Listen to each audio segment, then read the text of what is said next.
The sterile white walls of the medical bay hummed with an otherworldly frequency that made Kylie's teeth ache. She sat on the examination table, her legs dangling over the edge, watching the alien physician Dr. Jarketh prepare what she assumed was a routine vaccination. The Galactic Health Initiative had made it mandatory for all human colonists on Station Epsilon 7. "This won't hurt," the doctor said, his translator device rendering his clicking language into perfect English. His three-fingered hand held a syringe filled with luminescent blue liquid. Kylie nodded, trying not to stare at his gray, textured skin or the way his large black eyes seemed to absorb all light. She'd been on the station for 3 months now, working as a botanist in the hydroponics sector, but she still wasn't entirely comfortable around the Zelenari species. The needle pierced her skin with barely a whisper of sensation. Dr. Jarketh pressed the plunger, and Kylie felt the cool liquid enter her bloodstream. For a moment, everything seemed normal. Then the doctor's hand froze. His eyes widened, an expression Kylie had learned meant alarm in his species. He pulled the syringe away and stared at it, then at her, then back at the syringe. "Oh no," he whispered, and the translator somehow captured the horror in his voice. "Oh no, no, no, what?"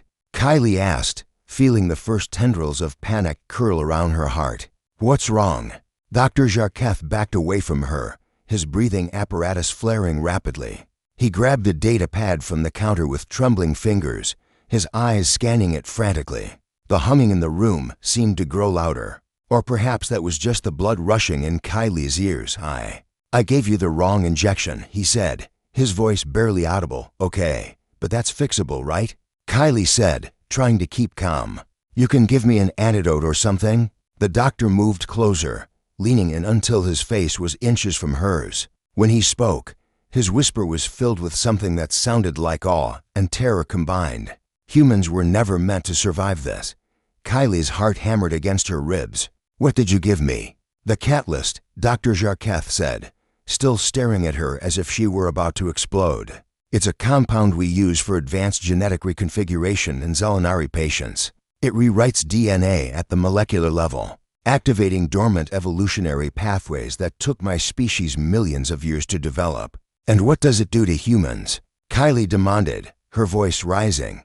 "We don't know. It's never been tested on your species. The Galactic Medical Council explicitly forbade it." He stepped back, watching her carefully. "How do you feel?" Kylie took inventory of her body. Her heart was racing, but that could be adrenaline.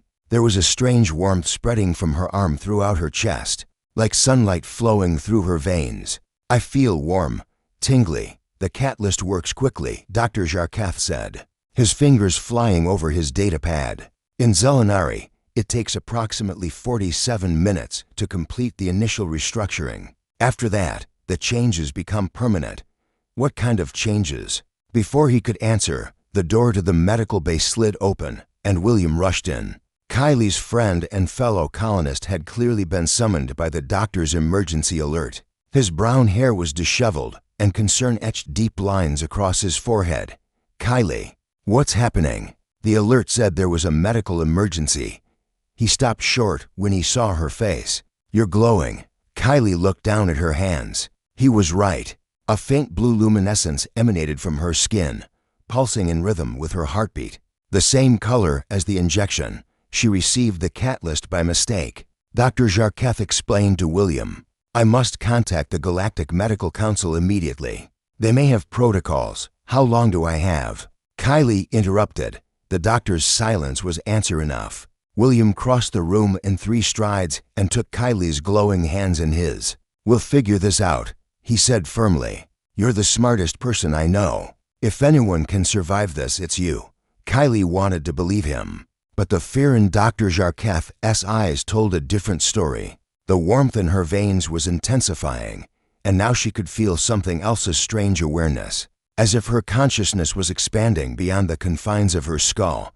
"I can feel it working," she whispered. "It's like my brain is waking up. Parts of it I never knew existed." Dr. Jarketh's eyes widened further. "Impossible. You should be experiencing catastrophic cellular breakdown by now. The human genetic structure isn't compatible with." He stopped mid-sentence. As Kylie's eyes began to glow with the same blue light, she gasped as a wave of sensation crashed over her, not pain, but something more profound. It was as if every cell in her body was singing, harmonizing, transforming into something new.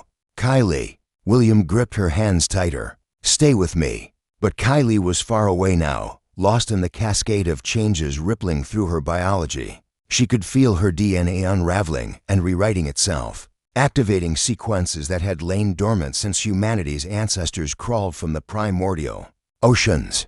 The catalyst wasn't destroying her, it was unlocking something.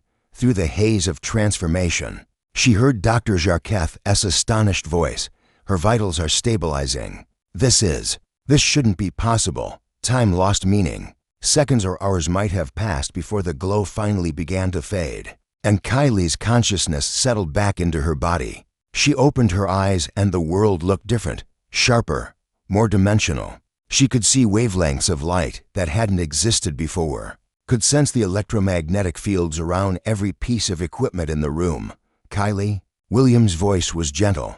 Cautious. She turned to look at him, and for the first time, she truly saw him, not just his physical form, but the energy patterns that made him alive, the unique frequency of his existence. I'm okay, she said, and her voice resonated with harmonics that hadn't been there before. I'm more than okay. Double quotes. Dr. Jarketh approached slowly, scanning her with his medical instruments. His hands were no longer shaking. Remarkable, he breathed. You've completed the transformation. You've integrated the catalyst successfully. But you said humans weren't meant to survive this. William said. The doctor looked at Kylie with something approaching reverence. Perhaps, he said slowly, I was wrong about what humans were meant to be. Asterisk.